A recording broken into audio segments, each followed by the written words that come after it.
ಅತ್ತೆ ಕಂಡರೆ ಮಾವ ಬಂದರೆ ಮಾನ ಹೋಗುವುದು.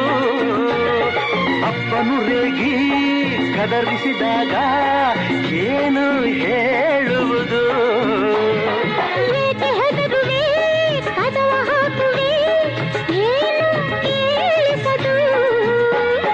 ಸದ್ದು ಮಾಡದೆ ದೀಪ ಆರಿಸು ಏನು ಕಾಣಿಸದು. ಅಯ್ಯೋ ನಿನ್ನ ಹೆಣ್ಣು ಅಂದೋರಿಗೆ ಬುದ್ಧಿ ಇಲ್ಲ. ಏನು ಹೇಳು ನಿನ್ನ ಬಿಟ್ಟು ಬಾಳೋದಿಲ್ಲ. ಕೋಪ ಬಂದರೆ ಸುಮ್ಮನಿರಲ್ಲ. ಅಯ್ಯೋ ಏನು ಮಾಡಲಿ ಆ ದೇವರೇ ಬಲ್ಲ. ಚಂದಿರ ತಂದ ಹುಣ್ಣಿಮೆ ರಾತ್ರಿ